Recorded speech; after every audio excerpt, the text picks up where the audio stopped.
ওগো 6 দিন পরে খসে যাবে 9 দিন পরে চুল কবর গৃহের সামান নিতে কইর না কেউ ভুল কবর জায়গা ভালো নয় কবর জায়গা ভালো নয়।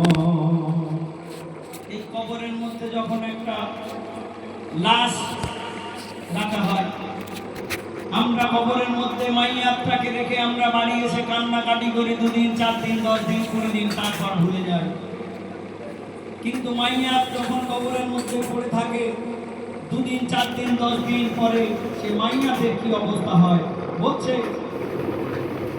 ওগো 17 দিনে পেটে পেটে শেষ পোকার খাদ্য হবে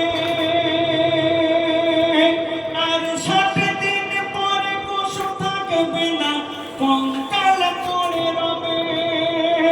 ওগো 17 দিনে পেটে পেটে শেষ পোকার খাদ্য হবে আর 60 দিন পরে পশু থাকবে না কঙ্কাল পড়ে রবে।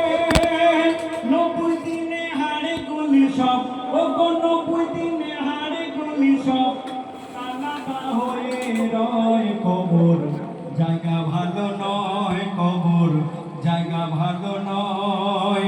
আমল দিয়ে কবর গৃহ সাজিয়ে নিতে হয়।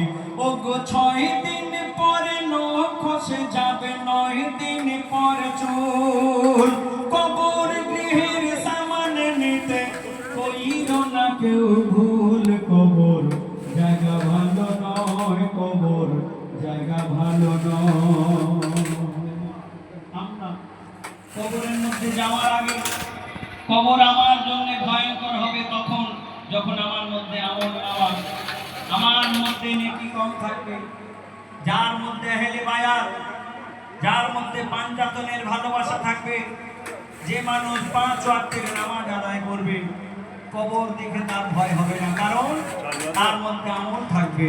তাই আমার লেখক লিখলেন ওগো কবর মাঝে লাশকে যদি সহি সালামত রাখতে চাও ওগো কবর মাঝে লাশকে যদি সহি সালামত রাখতে চাও তবে আহলে বায়াত পাঞ্জাতনের দামান ধরে নাও ওগো আহলে বায়াত পাঞ্জাতনের দামান ধরে নাও ওগো আহলে বায়াত পাঞ্জাতনের দামান ধরে নাও আর হামান কারণ নমরুদের মতো দিও না পরিচয় কবর জায়গা ভালো নয় কবর জায়গা ভালো নয়।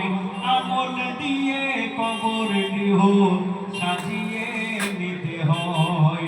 ওগো 6 দিন পরে নখ খসে যাবে 9 দিন পরে চুল কবর গৃহের সামান নিতে কইর না কেউ ভুল কবর জায়গা ভালো নয় কবর জায়গা ভালো নয় কবর জায়গা ভালো নয় কবর জায়গা ভালো নয়। শুনলেন ছোট্ট কথিকা।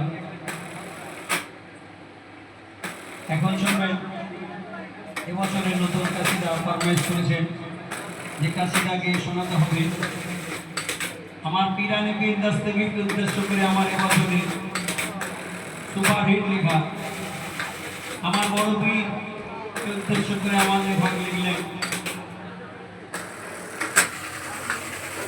আল কোরআনের আয়াত এলো মোর জিলানের রূপ ধরে সেই আয়াত পড়ে চুমা করে মা ফাতেমার জুভরে সে কোরআন আয়াত না আবে হায়াত সে কোরআন আয়াত না আবে হায়াত না আহলে বায়াতের দান হাসান হোসেনি মোহর মারা মোর গৌসুল আযম হাসান হোসেনি মোহর মারা মোর গৌসুল আযম সে পাঞ্জাতনের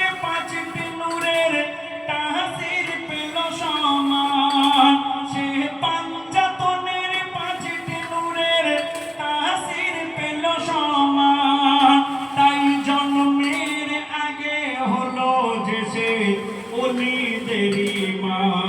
গৌসের দামান ধরো কলমা দরুদ পড়ো, গৌসের দামান ধরো কলমা দরুদ পড়ো। ওগো আল কোরআনের আয়াত এলো মোর জিলানির রূপ ধরে।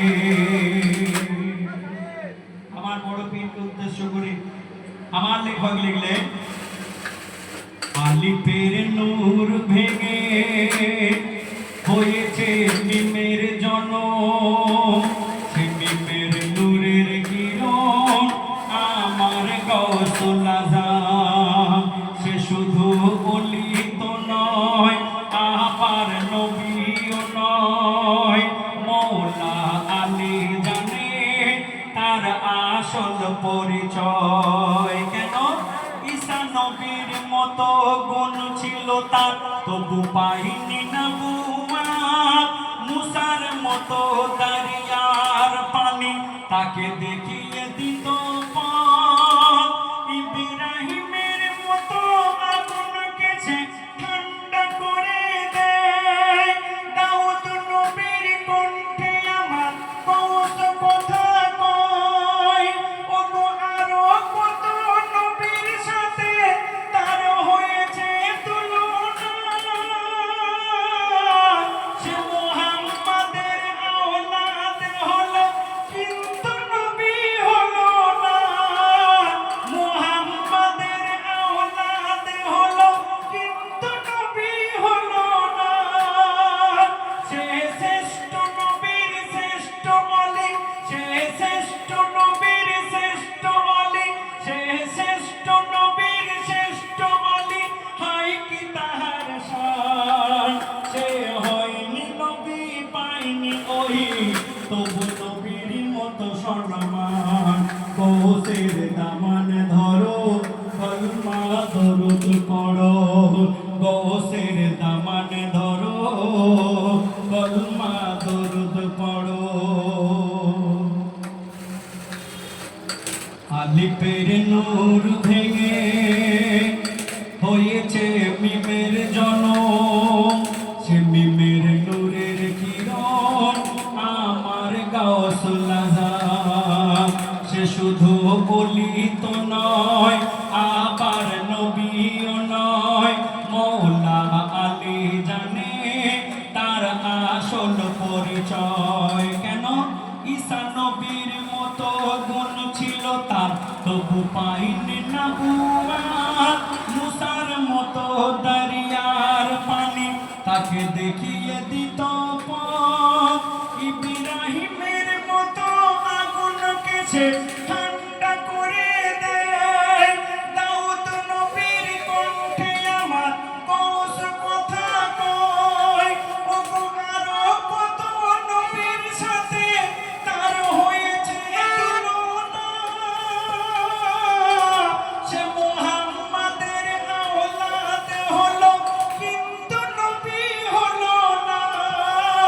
মুহাম্মাদের আওলাদ হলো নবী হলো না। সে শ্রেষ্ঠ নবীর শ্রেষ্ঠ ওলি, দেখো তাহার কি শান। সে হয়নি নবী পাইনি ওই, তবু নবীর মতো সম্মান। তাই গৌসের দামান ধরো কলমা দরুদ পড়ো, গৌসের দামান ধরো কলমা দরুদ পড়ো।